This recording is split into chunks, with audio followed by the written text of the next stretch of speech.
దేవునికి స్తోత్రము. క్రీస్తునందు ప్రియ దేవుని బిడ్డలారా, గత రాత్రంతా దేవుడు మనల్ని కాచి కాపాడి ఉదయకాల సమయంలో చురుకైన మెలకు ఉంచి ఆయన సన్నిధిలో ఈ రీతిగా చేర్చి ఆయన ఆరాధించే సమయం ఇచ్చినందుకు ప్రభునకు వందనాలు. కూడి వచ్చిన ఎందుకు ప్రభు పేరిట శుభాభివందనాలు. యూట్యూబ్ ద్వారా వాక్యం వింటున్న బిడ్డలకు ప్రభు పేరిట శాలోం సమాధానము కలుగును గాక. ఈరోజు మన అంశము లూకాసు వార్త 9వ అధ్యాయము 57, 58 వచనాలు చదువుకొని వాక్యాన్ని ముందుకు కొనసాగించుకుందాము. వారు మార్గమున వెళ్ళుచుండగా ఒకడు నీవెక్కడికి వెళ్ళినాను నీ వెంట వచ్చిదని ఆయనతో చెప్పాను. అందుకు యేసు నక్కలకు బొరియలను ఆకాశ పక్షులకు నివాసమును కలవు గాని మనుష్య కుమారుడికి తలవాల్చుకొనుటకైనాను స్థలము లేదని అతనితో చెప్పాను. చాలా ప్రియ సంగమా దేవుని బిడ్డలారా, ఇక్కడ గమనించినట్లయితే గత 2 రోజులు బట్టి మనం చెప్పుకుంటా ఉన్నాం. ప్రభు వారికి ఇవ్వబడ్డ మాటలు ఇదిగో అనే మాటలు చెప్పుకుంటూ రెండు ధ్యానాలు చేశాము. దానిలో ప్రభువారు దేవుడు అని చెప్పుకున్నాము, రాజు అని చెప్పుకున్నాము, మనుషుడు అని చెప్పుకున్నాము, బానిస సేవకుడు అని చెప్పుకున్నాము, రకరకాలుగా గొర్రెపిల్లని రకరకాలుగా అన్నీ చెప్పుకుంటూ వచ్చాము, గొప్పవాడని అన్నీ చెప్పుకుంటూ వచ్చాము. కానీ ఇక్కడ ఇవ్వబడ్డ మాట మనుష్య కుమారుడు అనే మాట వాడారు. మనుష్య కుమారుడు యేసుక్రీస్తు ప్రభువారు, ఆయనకి ఎన్నో బిరుదులు ఉన్నాయి. క్రీస్తు అనేది కూడా ఒక మెస్సియానికి ఒక బిరుదు లాంటిది. ఎన్నో బిరుదులు ఉన్నాయి. అయినప్పటికీ ఏ బిరుదుతో ఆయన పిలవబడలా. యేసు అనే మాటతో ఆయన చెప్పుకోలేదు. నేనే క్రీస్తునని చెప్పుకోలేదు. నీ ఎదురున్నవాడు మెస్సయ్యే కదమ్మా, నీ ఎదురున్నవాడు ఆయన మెస్సయ్య అంటే నీ ఎదురున్నది ఆయనే కదా అన్నారే కానీ నేనే మెస్సయ్యనని తనకై తాను ఏది కూడా ప్రభువారు చెప్పుకోలే. కానీ ప్రభువారు పరలోకము నుండి దిగి వచ్చి ఆయన ఏమి చెప్పుకున్నారంటే మనుష్య కుమారుడు అనే మాట వాడుకున్నారు. ఆయన పరమును విడిచి దేవత్వాన్ని విడిచి కుమారత్వాన్ని వచ్చాడని మనం అనుకున్నాం కదా.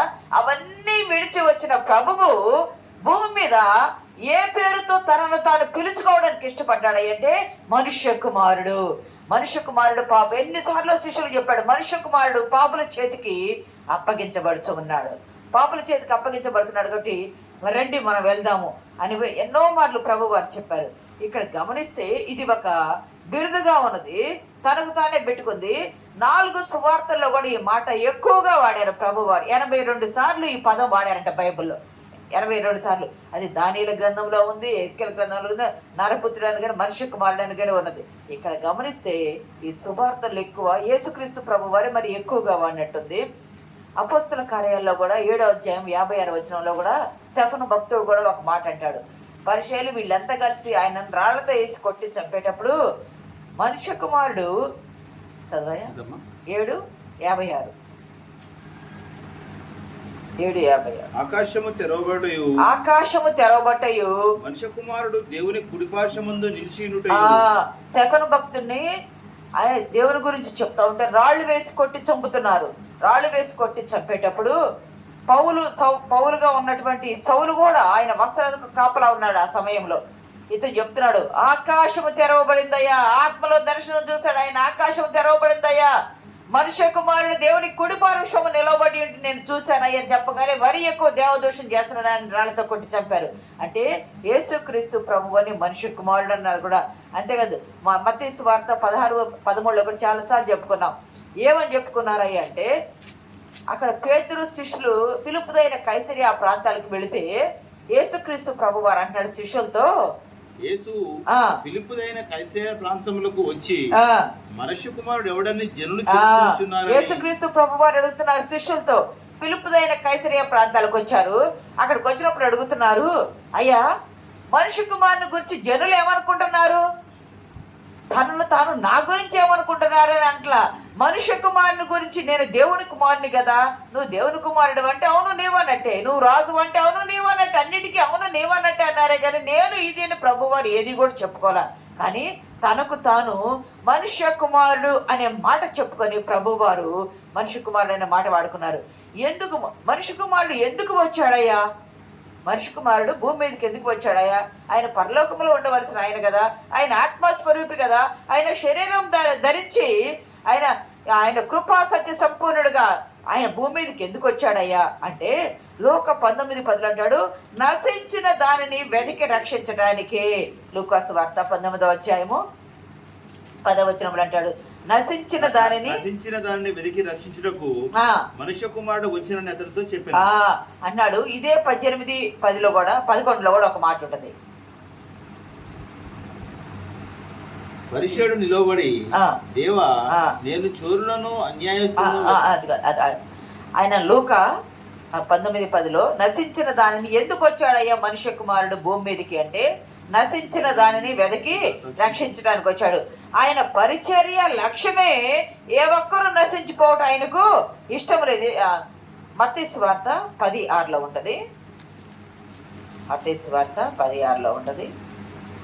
ఇశ్రాయేలు వంశములోని నశించిన గొర్రెల యొద్దకే ఇక్కడ ఎందుకు వచ్చాడయ్య అంటే అంత తర్వాత 15:24 ఉంటుంది, 18:11 వీటన్నిటిలో కూడా ఇశ్రాయేల్లో నశించిన గొర్రెల యొద్దకే, ఇశ్రాయేలు జాతి కొరకే ఎందుకు వచ్చాడయ్యా అంటే వారిని రక్షించడానికే మొదటి ప్రణాళిక.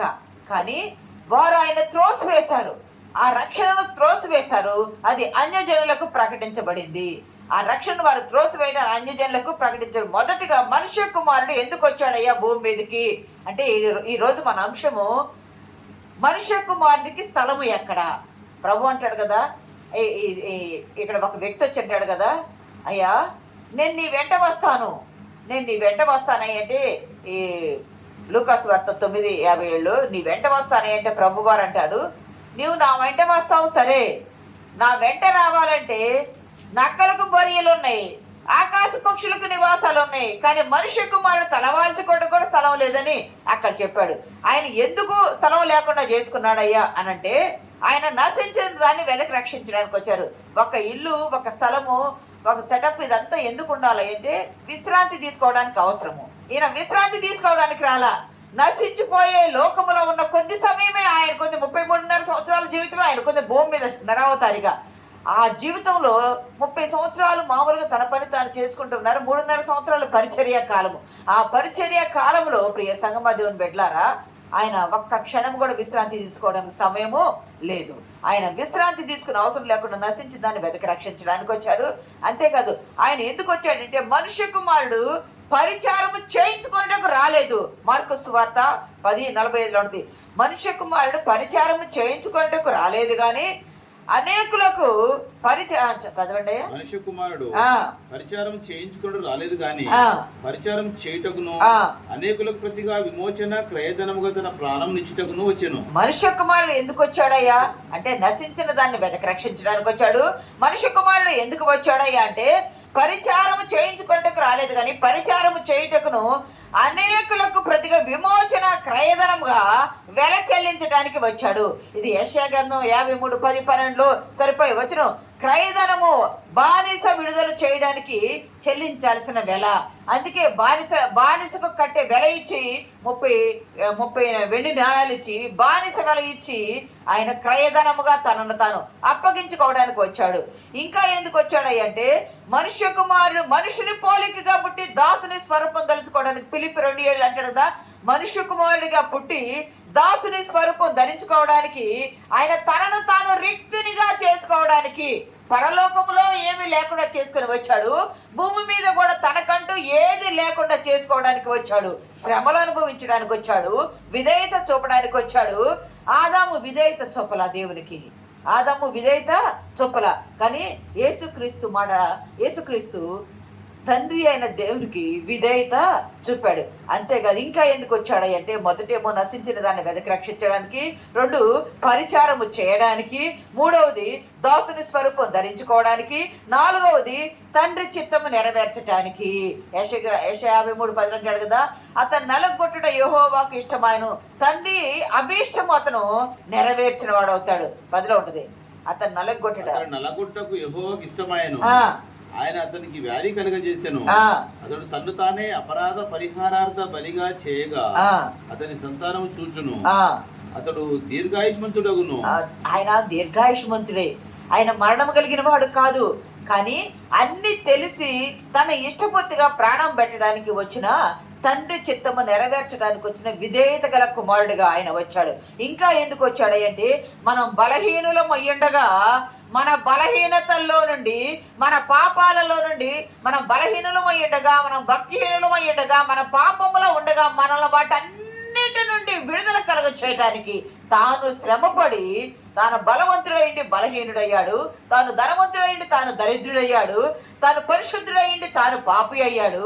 మనం ఇంకా లోకములో ఉండగానే ఆయన పరలోకవాసి అయ్యింది భూలోకవాసిగా మరణం పొందటానికి వచ్చాడు. తండ్రి చిత్తం నెరవేర్చడానికి వచ్చాడు.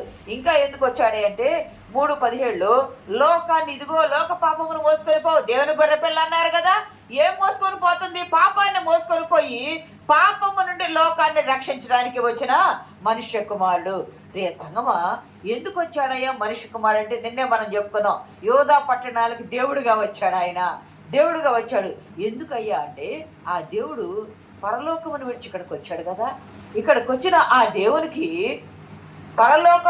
పరలోకంలో ఉన్న స్థానాన్ని విడిచి ఇక్కడికి వస్తే ఇక్కడ ఆయనకి సత్రంలో స్థలం లేదు. ఇక్కడ మనుష్య కుమారునికి ఎక్కడా స్థలము? ఈరోజు మన అంశము. మనుష్య కుమారునికి స్థలం ఎక్కడ స్థలం ఉంది? పరలోకం విడిచి వచ్చాడు, ఉన్న స్థలం విడిచి వచ్చాడు కదా. కానీ భూమి మీదకి వస్తే భూమిలో ఆయనకు సత్రంలో స్థలం ఇవ్వలేదు. పుట్టినప్పుడు ఆయన పుట్టుకలోనే ఆయనకు స్థలం ఇవ్వలేదు. ఆయన అక్కడ స్థలం ఇవ్వలేదు.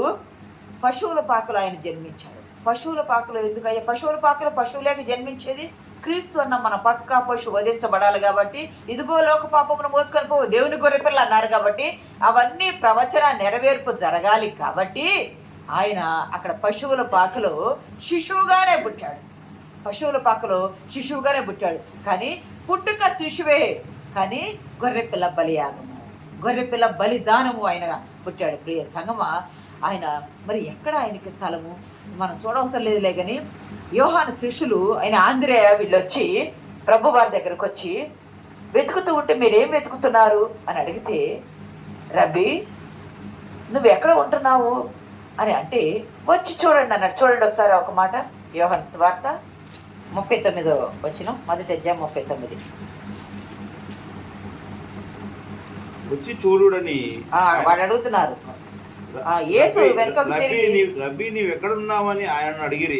రబ్బీ అనే మాటకు బోధకుడు అర్థము. వచ్చి చూడని ఆయన వారితో చెప్పగా వారు వెళ్ళి ఆయన కాపురమున్న స్థలము చూచి ఆ దినము ఆయన యుద్ధ బస చేసిరి. ఆయన కాపురమున్న స్థలము చూచి ఆయన యుద్ధ బస చేసిరి అంటే ప్రభువు వారు ఎక్కడున్నారో, ఒలివ కొండ దగ్గర ఉన్నారా, దేవాలయం దగ్గర ఉన్నారా, లేదా వారి ఇంటిలో ఉన్నారు, ఎక్కడున్నారు అక్కడ వచ్చి చూచి అక్కడ బస చేశారు. కానీ తనకు ఒక స్థలము అంటూ ఏది కూడా లేదు. అక్కడేమో వారు వచ్చి చూసి బస చేశారు. ఇక్కడ లూకాసు వార్తలో మాత్రం 9వ అధ్యాయంలో ఒక వ్యక్తి వచ్చి, బోధకుడా నేను నీ దగ్గర ఉంటానయ్యా, నేను నీ శిష్యుడిగా ఉంటానయ్యా, నేను నీ భక్తుడిని అవుతానయ్యా, నేను నీ సేవ చేస్తానయ్యా అని అంటే, ఇక్కడ ప్రభు అన్నాడు, అయ్యా నక్కలకు బరీలు ఉన్నాయ్యా, ఆకాశ పక్షులకు నివాసాలు ఉన్నాయ్యా, కానీ మనుష్య కుమారుడైనా నాకు లేదన్నారు. అక్కడేమో వచ్చి చూడమన్నారు అక్కడ శిష్యుల్ని, ఇక్కడేమో ఇక్కడ ఏమీ లేదయ్యా మనుష్య కుమారునికి అని చెప్తున్నారు. ఎందుకు ఆ తేడా అంటే, దేవుని పరిచర్య చేయాలన్నా, దేవుని సన్నిధిలోకి రావాలన్నా మనం పై రూపాన్ని చూస్తాం కానీ అంతరంగాన్ని చూసే దేవుడు. అక్కడేమో వారు వెతుకుతున్నారు ప్రభు కొరకు, వెతికితే దొరుకుతానన్నాడు కదా, వెతికితే దొరికారు. ఇక్కడ వెతకట్లా, వస్తానన్నాడు. ప్రభువుని చూసే వస్తానంటే ప్రభు వారు అన్నారు, నీవు నా యొద్దకు రావాలంటే దానికి వెల చెల్లించాలా. ఏమిటి ఆ వెల అంటే, సమస్త సౌఖ్యాలు అంటే సుఖ సంతోషాలు సమస్తము వదులుకొని త్యాగముతో కూడిన జీవితంతో నువ్వు రావాలా సేవలోకి. అవన్నీ వదులుకొని రాగలరా? బాగా ఆస్తిపరులు వదులుకొని రాగలరా? అవన్నీ వదులుకొని రాలేరు. మరి వెల చెల్లించాలా. నేను వెల చెల్లిస్తున్నా, నా ప్రాణాన్ని బానిస వెలగా చెల్లిస్తున్నా. ఇవన్నీ ఈ సౌఖ్యాలన్నీ నీవు వదులుకొని రావాలంటే వాళ్ళు వ్యసనపడి వెళ్ళిపోయినట్టుంది. అయితే ఇక్కడ గమనించినట్లయితే ఆయన పగలపూటేమో దేవాలయంలో గడిపేవాడు, దేవాలయంలో బోధించేవాడు, రాత్రిపూట ఒలీవ కొండ మీద గడిపేవాడు. అప్పుడప్పుడు లూకాసు వార్తలో కానీ లేదా యోహాను సువార్తలో కానీ అప్పుడప్పుడు బేతనియాకి వెళితే వారు ఆయనను చేర్చుకున్నారు. మరియా, మార్తా, లాజరు ఆయనను చేర్చుకున్నారు. గమనించండి, ప్రభువాన్ని ఇంత మనం చదివిన ఈ లేఖన భాగం పై భాగాలను చూస్తే ఆయన సమరయుల యొక్క గ్రామం వెళ్ళాలనుకున్నాడు కానీ ఆయన యెరూషలేము సమరయుల గ్రామం వెళ్ళాలనుకుంటే సమరయులు ఆయన చేర్చుకోలేదు. ఇక్కడే ఉంటుంది దానిలో 9వ అధ్యాయంలోనే సమరయులు ఆయనను చేర్చుకోనలేదు. గమనించినట్లయితే సత్రములోనేమో మనుష్య కుమారుడు మనుష్య కుమారునికి స్థలం ఎక్కడ? ఒక వ్యక్తి వచ్చి ఆ వ్యక్తి అడుగుతున్నాడు, అయ్యా నేను నీ వెంట వస్తానంటే నాకే స్థలం లేదు కదా, నువ్వు ఎక్కడొచ్చి ఉంటావు అన్నాడు ప్రభువారు. ఆయన మరి పరలోకంలో దేవుడు భూమి మీదకి దిగి వస్తే భూమి మీద సత్రంలో స్థలం లేదు, ఇంట్లో వారు ఈయన చేర్చుకునేవల. ఎందుకు చేర్చుకునేవలది? ఈయన ఉంటే సమస్యలు ఎక్కువైపోతున్నాయి వాళ్ళకు, చేర్చుకునేవల. ఆ ఊరి వాళ్ళు కూడా ఆయన దగ్గరికి రానిలా, అక్కడ ఏ ఏ సూచక్రియలు కానీ అద్భుతాలు చేయడానికి ఇష్టపడాల. సమరయ్య గ్రామానికి అక్కడికి వస్తే వాళ్ళు ఆయన్ని చేర్చుకోవాలా, ఎక్కడికి వెళ్ళినా ఆయన చేర్చుకోవట్లా, ఉండనివ్వటలేదు. ప్రభువారు అంటారు, నక్కలకు బొరియలు ఉన్నాయ్యా, ఆకాశ పక్షులకు నివాసాలు ఉన్నాయ్యా. ఎందుకు నక్కలకు బొరియలు ఉన్నాయి అంటున్నారు అంటే, అదంతా కొండలు రాళ్ళు గుట్టలు ఉన్న ప్రాంతము. ఆ ప్రాంతంలో భూమి తక్కువగా ఉంటుంది. ఉన్న తక్కువ భూమిలో ద్రాక్ష తోటలు పంటలు ఎక్కువగా ఉంటాయి. నక్కలకు ద్రాక్షలంటే ఇష్టము, గుంట నక్కలకు వాటి పూత అంటే ఇష్టం. అసలు చూడండి, నక్కలకేమో ద్రాక్షలంటే ఇష్టము. ఒక చిన్నప్పుడు చదువుకున్నప్పుడు అందరినీ ద్రాక్ష పొలం అని ఒకటి ఉండేది. నక్కలకి ద్రాక్షలంటే ఇష్టము, గుంట నక్కలకు పూత అంటే ఇష్టము. గమనించండి, పూతని రానివ్వటం లేదు నక్కలు, పిండిని బండివ్వకుండా తినేస్తున్నాయి. ఆ ద్రాక్ష తోటల్లో మన్నుంటేనే కదా తోటలు వచ్చేది. ఆ మన్ను కింద భూమి లోపల బొరియలు చేసుకుంటున్నాయి. మన్ను లేని ప్రాంతం ఇది, కొండలు గుట్టలు రాళ్ళు ఉన్న ప్రాంతము. భూమి ఉన్న చోట పంటలు ఉంటున్నాయి, పంటలు ఉన్న చోట భూమి ఉన్న దగ్గర నక్కలైతే బొరియలు చేసుకొని నక్కలకు బొరియలు ఉన్నాయి.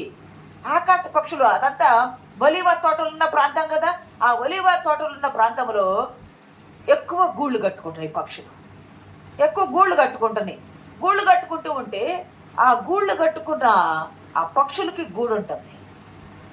నక్కలకేమో బొరియలు ఉంటున్నాయి భూమి లోపల, పక్షులకేమో గూళ్ళు ఉంటున్నాయి. మరి మనిషి కుమారునికి తలవాల్చడానికి ఎక్కడా కూడా ఒకంత చోటు లేదు. కీర్తనలో 84వ కీర్తనలో ఒక మాట అంటారు. 84వ కీర్తన 3వ వచనంలో, 84వ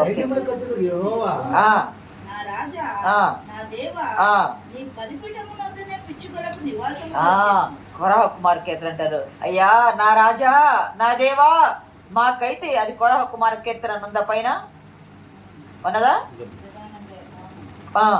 అయితే వాళ్ళు అంటున్నారు, అయ్యా మాకు మందిరంలోకి వచ్చే అర్హత లేకుండా అయిపోయిందయ్యా, మేము పోగొట్టుకున్నామయ్యా.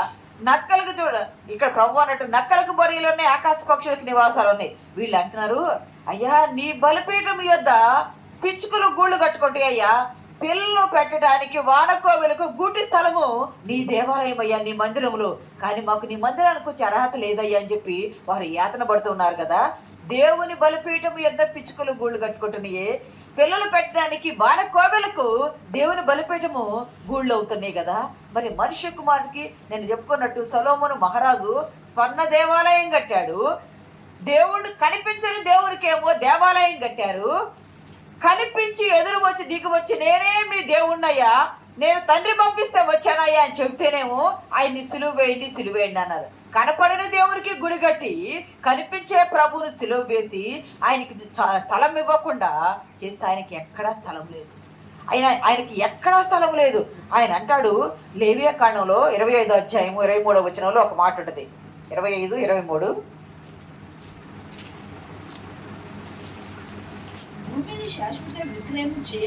భూమిని ఎవరు కూడా శాశ్వత విక్రయము చేయకూడదు. దేవుడు అన్నాడు, భూమిని శాశ్వత విక్రయము చేయకూడదయ్యా. ఆ భూమి ఎవరిది? నాది, భూమి నాది అన్నాడు.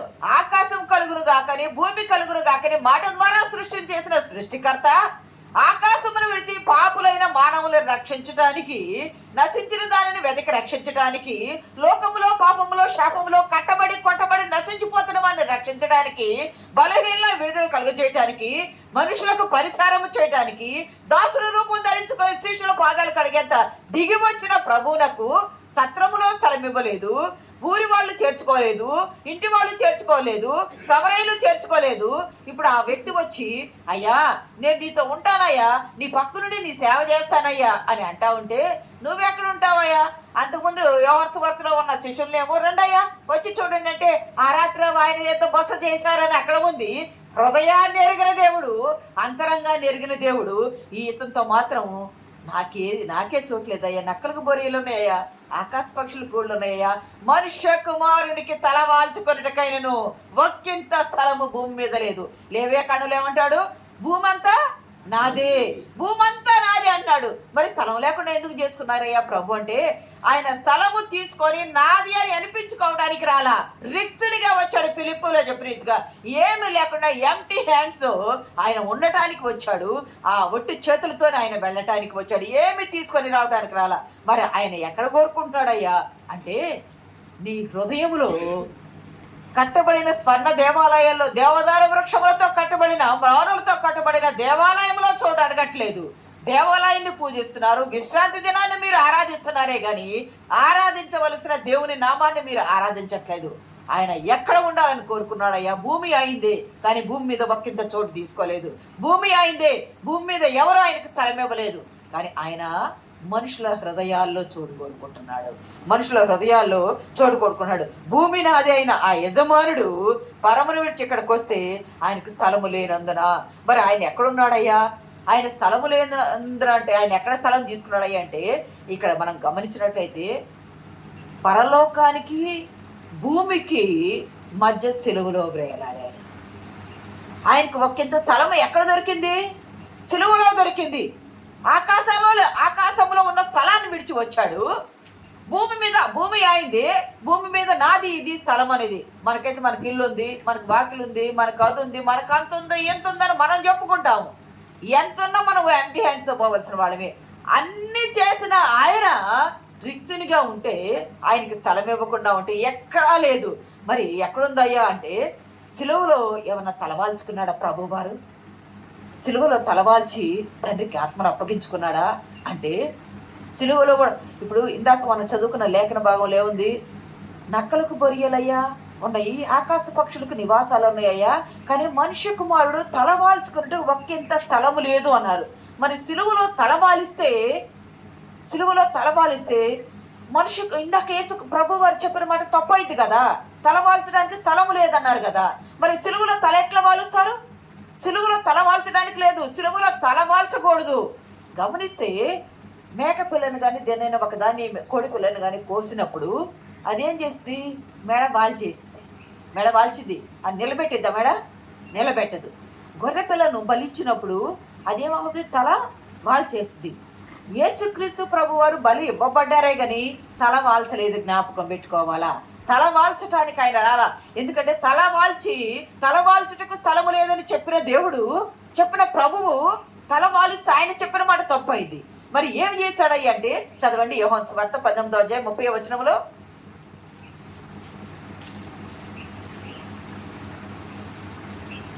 19:30 ఫాస్ట్గా టైం లేదు. యేసు ఆ చిరక పుచ్చుకొని సమాప్తమైనదని చెప్పి తల వంచి, గమనించాలా, తల వాల్చలా. ఎక్కడ? ప్రభువారు ఎక్కడా తల వాల్చలేదు. ప్రియ సంగమా, దేవుని బిడ్డలారా, ఆయన తల వాలిస్తే ఓడిపోయినట్టు,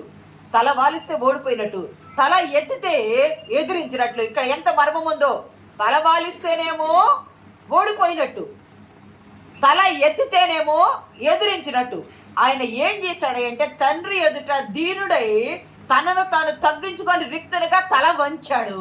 తండ్రి మొదటి ఆదాము తల ఎత్తి వద్దన్న పండు తిని ఆజ్ఞాతిక్రమించాడు. ఈ ఆదాము కడపటి ఆదామైన నేను తల వంచుతానన్నయ్య, తల వాల్చట్లా. తల వాలిస్తే నీవు పంపించిన పని చేయలేక ఓడిపోయిన వాడిని అవుతాను. తల వంచుతున్నాను. సిలువలో తల వంచాడు ఆయన. తండ్రి అభీష్టము నెరవేర్చాడు ఆయన. ప్రియ సంగమా, ఎక్కడ ఎందుకు స్థలం దొరకలేదయ్యా? సిలువలో కూడా తల వాల్చకుండా, ఓడిపోకుండా, సిలువను జయించి, మరణాన్ని జయించి, లోకాన్ని జయించి, పాపాన్ని జయించి, పాపాన్ని మోసి, ఆయన తల వంచి, పాపాన్ని మోయడానికి తల వంచి, తండ్రి ఈ పాప భారం నా మీద వేశావు, అది నేను తల వంచి నీ చిత్తం నెరవేరుస్తున్నా, తల వంచి నీ చిత్తము నేను నెరవేరుస్తున్నానయ్యా. ఆదాము దాటిపోయిన ఆయన యెషయా గ్రంథం 53:12లో ఒక మాట ఉంటుంది, తల వంచి తండ్రికి విధేయుడయ్యాడు. ఆదాము తల ఎత్తి ఆజ్ఞ అతిక్రమించాడు.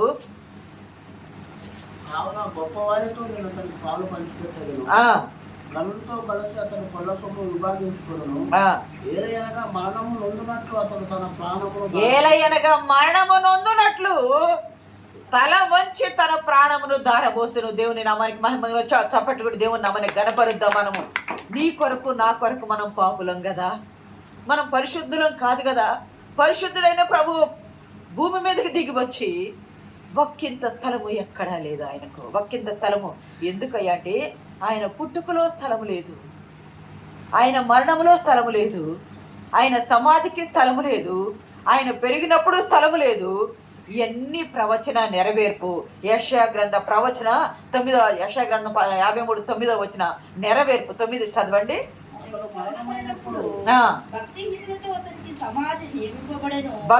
మరణమైనప్పుడు భక్తిహీనులతో సమాధి నియమింపబడెను, ధనవంతుని యొద్ద అతను ఉంచబడెను. అతను తనకదంట ఉందా? సమాధి పెట్టడానికి కూడా తనకు లేదు కదా. పరాయి పరుని సమాధిలో పెట్టబడ్డాడు. ఆ సిలువ కూడా ప్రభువు వారిది కాదు కదా, బరబ్బా సిలువ కదా. పరుని సిలువను ప్రభు వారు ఎక్కి ఉన్నారు, మన సిలువను ఆయన ఎక్కారు, మన కొరకు వచ్చారు. భూమి అయింది, భూమి మీద స్థలం ఇవ్వలేదు. ప్రియ సంగమా, ఇంకా చివరికి ప్రభు వారు అంటున్నారు, అయ్యా తండ్రి, నీవు నన్ను ఈ లోకానికి పంపించావు కదా. యోహాను సువార్త 17:4 లాస్ట్లో ఒక మాట చూసుకొని ముగించుకుందాము. యోహాను సువార్త. తండ్రి, చేయుటకు నీవు నాకు ఇచ్చిన పని ఆదామును చేస్తే ఆదాము ఏం చేశాడు? ఆ పని నెరవేర్చలేకపోయాడు, తండ్రి చిత్తము నెరవేర్చలేకపోయాడు.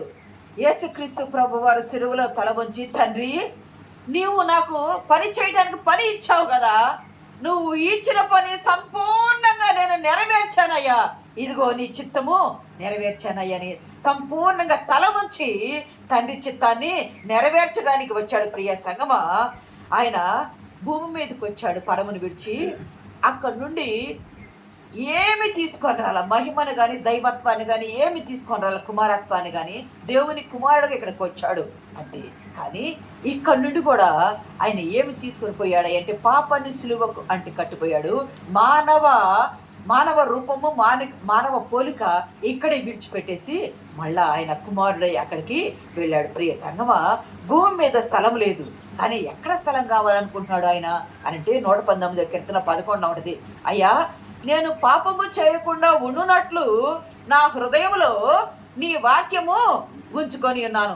నేను పాపము చేయకుండా ఉండు. చదవండి. నీ ఎదుట నేను పాపము చేయకుండా ఉండునట్లు కీర్తనాకారు అంటాడు. అయ్యా, నీ ఎదుట నేను ఉండాలి కదా. నీ ఎదుట నేను ఉండాలంటే నేనేం చేయాలా? పాపం చేయకూడదు. పాపం చేయకుండా ఉండాలంటే ఏం చేయాలా? నా హృదయంలో వాక్యం ఉంచుకోవాలా. ఆ వాక్యం ఎవరయ్యా? యోహాను సువార్తలు ఇందాక మనం చూసుకున్నాం కదా 1:14. ఆది యందు వాక్యముండెను, వాక్యము దేవుని యొద్ద ఉండెను, వాక్యము దేవుడై ఉండెను. ఆ వాక్యమే 14లో శరీరధారి అయి కృపా సత్య సంపూర్ణుడిగా మన మధ్య నివసించెను. ఆ వాక్యమే ఏ వాక్యము? క్రీస్తు అనే వాక్యమే. ఆ వాక్యమే శరీరధారి అయి వచ్చాడు. ఆది యందు వాక్యం ఉంది కదా, ఆది యందు ఏది ఉండేనో ఆ వాక్యము ఇక్కడ ఉంది. ఆ వాక్యము ఎక్కడ ఉండాలనుకుంటుంది? శరీరధారి అయి వచ్చి ఉండాలనుకుంటుంది. పాపము నాలో లేకుండా ఉండాలంటే నా హృదయంలో ఏముండాలా? వాక్యం ఉండాలా. ఆ వాక్యం ఎవరై ఉండాలా? యేసుక్రీస్తు వారై ఉండాలా. ఆయన ఎక్కడ ఉండాలని కోరుకుంటున్నాడయ్యా? ఆత్మీయం కంటే మన హృదయాలలో ఉండాలని కోరుకుంటున్నాడు. ఎందుకు స్థలము భూమి మీద ఆయనకి లేదయ్యా అని అంటే, ఒక్కింత స్థలము లేదయ్యా తలవాల్చుకోవడానికంటే. తలవాల్చుకునే స్థలము కాదు, గుడిలో లేడు దేవుడు, గుడిలో ఉన్నాడు. చూడు, ఒక పాట ఉంటుంది కదా, గుడిలో కాదు దేవుడు ఉండాల్సింది, మన గుడిలో ఉండాలా. ఆయన మన హృదయంలో ఉండాలని ఇష్టపడుతున్నాడు. మనుష్య కుమారుడు తలవాల్చుకుంటకు స్థలము లేదు, కానీ మనము ఆయన దేవాలయం కావాలా. మన హృదయములో ఆయన వాక్యము నివాసం చేయాలా. అందుకే ఆయన ఎక్కడ ఏమి తీసుకోవడానికి, ఇక్కడ నాది అనేది ఏది ఉంచుకోవడానికి రాలా. మనల్ని నాది అనేది ఏది తన పేరిట ఉంచడానికి రాలేదు. మనమే ఆయన పేరు, మనమే ఆయన సంఘము, మనమే ఆయన ఉండే దేవాలయము. మన హృదయములో ఆయన నివాసం చేసుకున్నాడు. అందుకే స్థలము లేకుండా ఆయనకి స్థలం ఎక్కడ? ఈరోజు మన అంశము యేసుక్రీస్తు ప్రభు మనుష్య కుమారునికి స్థలం ఎక్కడ? మనుష్య కుమారుని స్థలము ఎక్కడ లేదు, నీ హృదయంలోనే. సిలువలో కూడా లేదు స్థలము. తల వాల్చలేదు, తల వంచి తండ్రికి అప్పగించుకున్నాడు. ఆయన వచ్చిన పని నెరవేర్చి వెళ్ళాడు. ప్రియ సంగమా, మన హృదయం నిండా ఏముంటాయంటే సమస్యలు, కష్టాలు, కన్నీళ్ళు, దిగులు, బాధలు. నాకు ఉద్యోగం రాలేదని బాధ, ఉద్యోగం వస్తే పర్మనెంట్ కాలేదని బాధ, నాకు స్పాన్సర్షిప్ రాలేదని బాధ, నాకు అప్పులు ఉన్నాయనే బాధ, మా పిల్లల పెళ్ళిళ్ళు కాలే, అన్ని సమస్యలు ఉంటున్నాము. హృదయంలో సమస్యలుంటే ప్రభువు ఎక్కడ నివాసం చేస్తాడు? హృదయంలో ప్రభువుని పెట్టు, హృదయంలో వాక్యాన్ని పెట్టు, సమస్యలు ఆయన పారదోలుతాడు. వాక్యాన్ని పెట్టి సమస్యలు ఆయన పారదోలుతాడు. ఆయన హృదయంలో పెట్టుకోకుండా సమస్యలను పెట్టుకుంటే సమస్యలు పోవు. నువ్వు ప్రభువుకు చోటివు హృదయంలో, వాక్యానికి చోటివు హృదయంలో, నీ సమస్యలు ఆయన అక్కడ నివాసం ఉండే హృదయంలో నీకున్న ప్రతి సమస్యను పారదోలుతాడు. నిన్ను స్థిరపరిచి బలపరచడానికి పరిశుద్ధాత్మ దేవుడు సహాయం దయచేయను గాక. ఆమేన్.